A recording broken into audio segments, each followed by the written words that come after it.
સ્વાગત છે આપનું મંતવ્ય ન્યૂઝની એક વિશેષ રજૂઆત વાનગી શોમાં. Title sponsored by LG Bandhani Hing, essence of authentic taste since 1894, co-presented by Varmora homeware and Mother's Recipe પ્રેમનો સ્વાદ.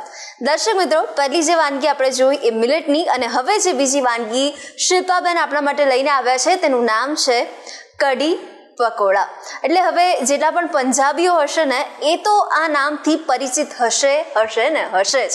તો ચાલો આ મસ્ત મજાની ડીશની બનાવવાની શરૂઆત કરીએ. તો શિલ્પાબેન, કઢી પકોડા બનાવીએ છીએ આપણે, તો સૌપ્રથમ આપણે પકોડા બનાવીશું. હા, પહેલાં આપણે પકોડા બનાવી દઈશું. તો એના ઇન્ગ્રેડિયન્ટ્સ જોઈ લઈએ આપણે. તો એની માટે ચણાનો લોટ જોશે. આ મેં બટેકું છીણીને લીધું છે એક, પછી કસૂરી મેથી, થોડો અજમો અને આદુ મરચાં લસણની પેસ્ટ, બરાબર છે, અને મીઠું મરચું જે બેઝિક મસાલો છે એ, બરાબર. આપણે પહેલાં છે ને પકોડાનો ખીરું તૈયાર કરી દઈશું. તો આપણે એની માટે ચણાનો લોટ લઈ લઈશું. 2 ચમચા જેટલો ચણાનો લોટ લઈ લઈશું અંદર. તમે પકોડા છે ને મેથીના પણ બનાવી શકો, ડુંગળીના પણ બનાવી શકો, બધી અલગ અલગ પકોડા બનાવી શકો. આપણે આજે બટેકાના બનાવીએ છીએ. પછી બટેકાનું છીણ, એક નાનું બટેકું મેં અહીંયા છીણીને લીધું છે.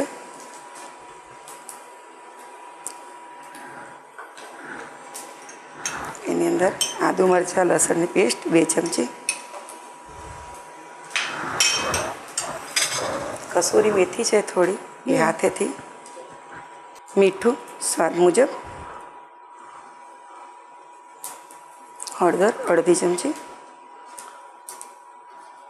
મરચું અડધી ચમચી, કેમ કે આપણે લીલું મરચું નાખ્યું છે, બરાબર છે. અને હવે આપણે આને મિક્સ કરી લઈશું. અને આમાં ઘણા છે ને ખાવાના સોડા નાખે છે, પણ એવી જરૂર નથી પડતી, કારણ કે આપણે થોડું ફેટીશું ને એના કારણે છે ને ફ્લફી થશે અને સોફ્ટ થશે એકદમ. થોડું તેલ 2 ચમચી જેટલું.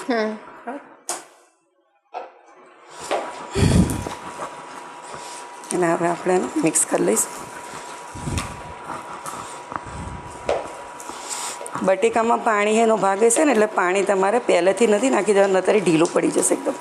અને એક જ ડિરેક્શનમાં આપણે ફેટવાનું છે ને, એટલે ફ્લફી થઈ જાય ખીરું આપણે.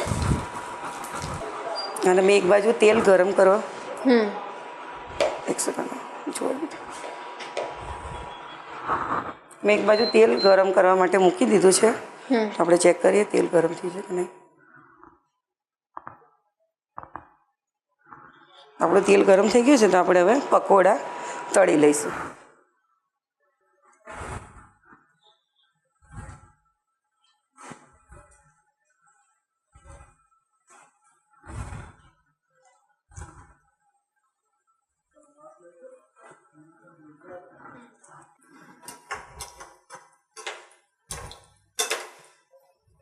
તો અત્યારે મસ્ત મજાના તો પકોડા તો બની રહ્યા છે શિલ્પાબેન. તો હવે તમે જે પહેલી વાનગી મિલેટની બનાવી, એટલે મને હવે એવો અંદાજ તો આવી રહ્યો છે કે શિલ્પાબેન ઘણી બધી મિલેટની વાનગી ટ્રાય કરતા જ હશે. શું કહેવું શિલ્પાબેન? તો હવે આજે પકોડા બની રહ્યા છે, તો તમે અમુક વાર મિલેટના પકોડા ટ્રાય કરો છો? હા, કરું ને. પકોડા બને, ભજીયા બને એના મિલેટ્સના, કાંગના ભજીયા સરસ બને. અરે વાહ, ઓકે. આને એકદમ આપણે સખત તળી નથી લેવાના, થોડા સોફ્ટ તળાય ને એટલા જ રાખવાના છે, કેમ કે આપણે કઢીમાં જ ઉમેરવાના હતા. પણ ધીમા તાપે તળવાના, જેથી અંદરથી તળાઈ જાય. ગમે તે તમે ભજીયા બનાવતા ને, બસ સેમ, ખાલી એમાં તમે સોડા એડ કરો, બાકી આમાં સોડા એડ નહીં કરવાના. કેમ કે આમે કઢીની અંદર પલળવાના છે, એમ સોફ્ટ થઈ જશે, પછી સોડા નાખવાનો કંઈ જરૂર નથી. હા, યસ. એટલે તમે સોડા ના નાખવાનો હોત તો ચાલે એવું છે. તો આપણે પકોડા તળાઈ ગયા છે ગુલાબી કલર જેવા, તો કાઢી લઈશું.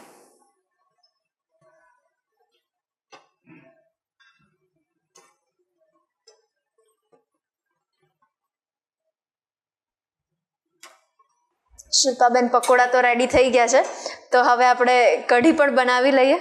હા, તો આપણે કઢી બનાવવાની શરૂઆત કરી દઈએ. તો આપણે 2 વાડકી જેટલી મેં છાશ લીધી છે, એમાં 1.5 ચમચી જેટલો ચણાનો લોટ, બરાબર, એડ કરીને આપણે એનું ખોરું બનાવી દઈશું. તો શિલ્પાબેન, મેં પહેલાં કહ્યું એ પ્રમાણે કે પંજાબીઓ તો આ વાનગીથી પરિચિત છે, સાથે સાથે સિંધીઓ પણ ઘણી, જો રાજસ્થાન ને બધી જગ્યાએ, યુપીમાં બધી જગ્યાએ ભેળ કઢી પકોડા તો થાય જ છે, પણ બનાવવાની રીત અલગ અલગ હોય છે. હા. બાકી સેમ વસ્તુ બધી જગ્યાએ બનતી જ હોય છે. બરાબર, આપણે તેલ ગરમ કરવા મૂકી દીધું છે, તો 1 ચમચી જેટલું આપણે જીરું લઈ લઈશું, 1 નંગ તમાલપત્ર અને 1 નંગ લાલ મરચું. બરાબર, અને હવે આપણે એની અંદર આદુ મરચાંની પેસ્ટ નાખશું અને હિંગ નાખશું. ઓકે.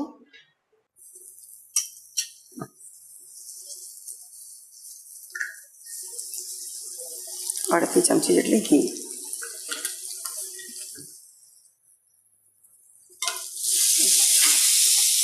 હવે 1 નાની ડુંગળી મેં સમારીને લીધી છે, એ એડ કરી દઈશું.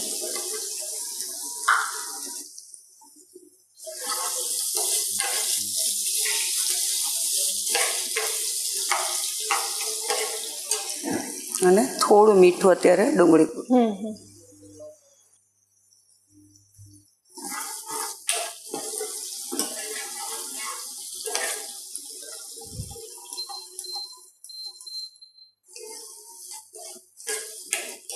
બે મિનિટ આપણે ડુંગળી સાતળવા દઈશું.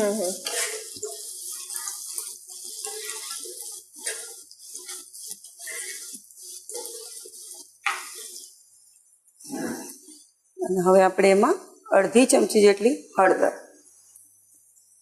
અને અડધી ચમચી જેટલી લાલ મરચું પાવડર.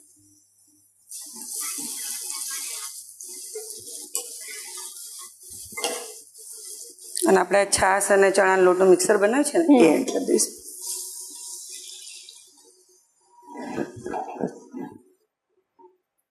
અને બીજું અડધો ગ્લાસ જેટલું પાણી બીજું એડ કરી દઈશું.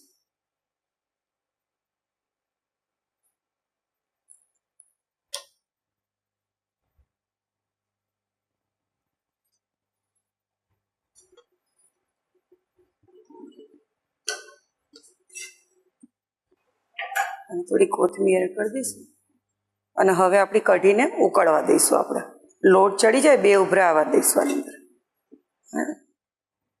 તો આપણે કઢી ઉકળી ગઈ છે સરસ રીતે, લોટ ચડી ગયો, તો પકોડા એડ કરી દઈશું આપણે એની અંદર. અને હલાવી લઈશું. 2 જ મિનિટ હવે એને સેટ ઢાંકીને ઉકળવા દઈશું, એટલે આપણે પકોડા સેટ સોફ્ટ થઈ જાય.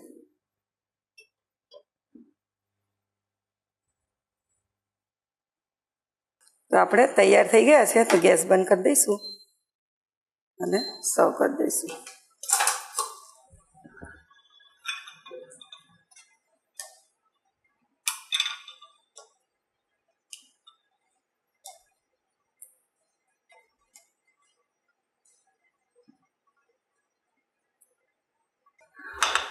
અને એની પર થોડી કોથમીર.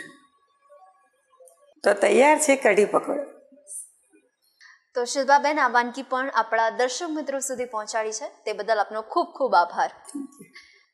દર્શક મિત્રો, સુગંધો એટલી જોરદાર આવી રહી છે અને હવે મારું મન તો લલચાયું છે, એટલે હું તો ટેસ્ટ કરવા માટે ભાગું છું. અને બસ, જો તમારે પણ આવો ટેસ્ટનો આનંદ માણવો હોય તો તમારે પણ તમારા રસોડે એકવાર તો આ વાનગીને ટ્રાય કરવી જ પડે.